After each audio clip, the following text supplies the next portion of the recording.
บายดีนะเห็นทุกคนนะวันนี้จะมาพาไล่เลขกำลังสองของสองตัวเลขนะว่าเขามีวิธีเทคนิคแนวใดไล่ให้มันไวกว่า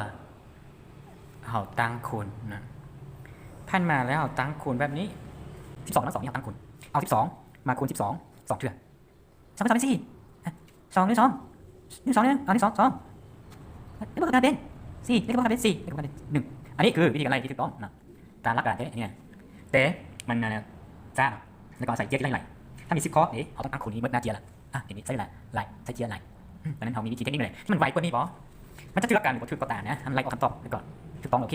เส้นนี่ออก4ออก1เขาไล่นี่ออก9 6 1 91นี่4 9 6 4 9 6เขาไล่แบบนี้จะไวกว่าเขาจะไม่ต้องตั้งคูณมันเสียอะไรดังนั้นก็จะมีสูตรแบบนี้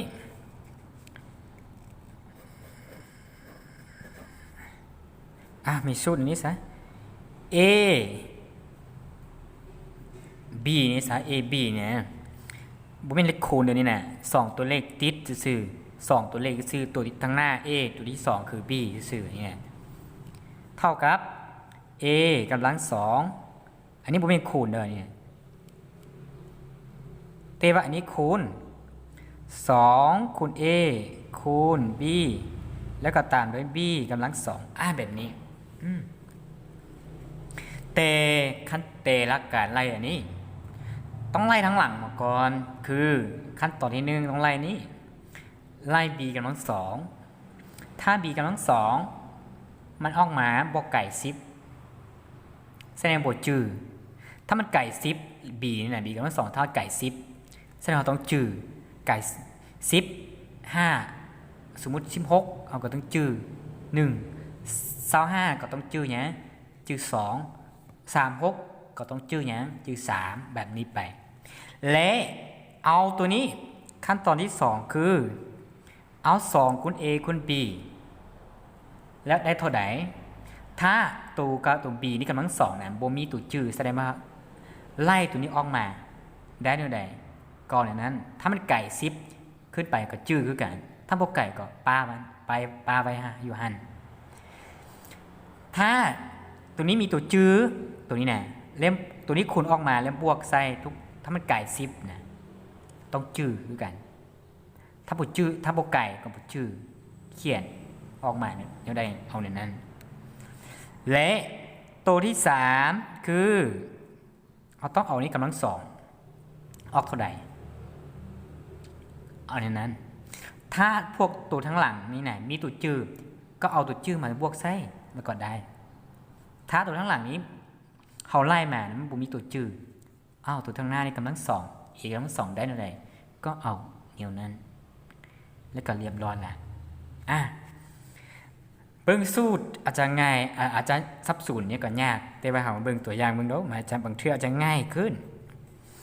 มันบ่อาจจะบ่ยากเท่ากับเฮาเวลาเขียนสูตรนะเส้นว่า12กำลัง2ได้เท่าไหร่12กำลัง2ได้ไล่ตัวทั้งหลังก่อน b กำลัง2กำลัง2ได้4 2คูณ2คูณ1ออก4 1กำลัง2ออก1เรียบร้อยอันนี้คำตอบถ้า13เนี่ย3กำลัง3 3กำลัง2ได้ไง9 2คูณ3คูณ1ออก6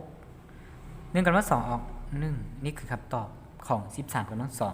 2ถ้า14เนี่ย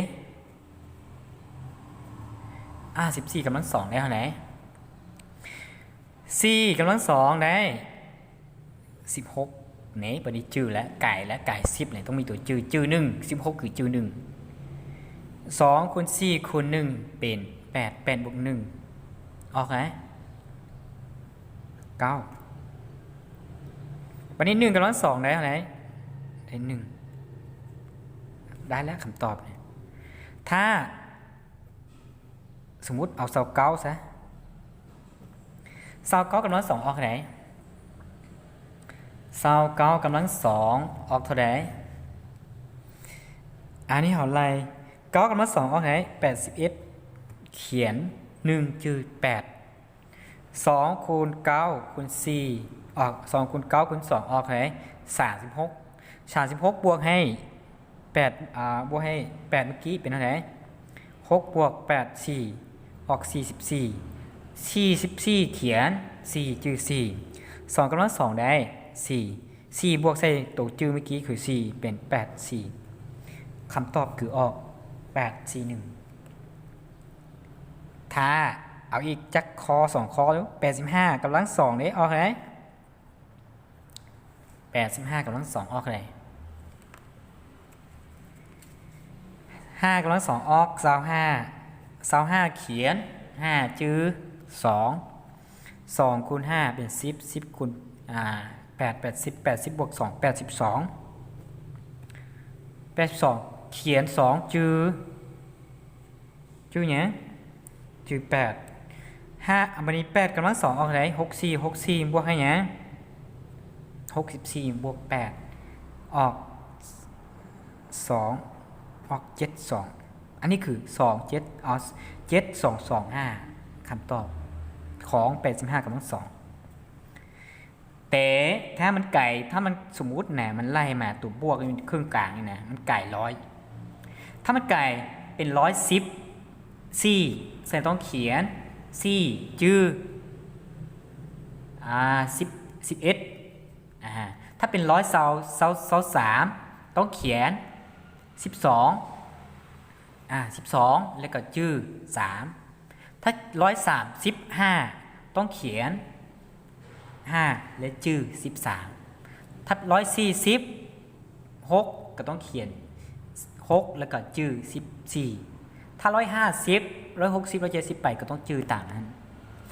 ฉะนั้นเราลองออกมาเบิ่งข้อ1ก่อนเด้อ90เนี่ย98ซะ98กำลัง2ออกไหน8กำลัง2ออกไหน64เขียนไง64เขียน4จื้อ6 8คูณ2คูณ8เป็น16คูณ9 144บัดนี้144บวกเมื่อกี้เขาจื้อ6เป็น150มันคือ150อันนี้อธิบายซึ่งเวลาไล่เนี่ยมันต้องจื้อเขียนอย่างนี้เนอะ150เขียนตัวข้างหลังคือ0แล้วก็จื้อ15บัดนี้9กำลัง2ออกไหน9กำลัง2ออกไหน81บวกให้15เป็นเท่าไหร่96อันนี้คือคำตอบฉะนั้นนี่แม่นการไล่เลข2ตัวกำลัง2โอเค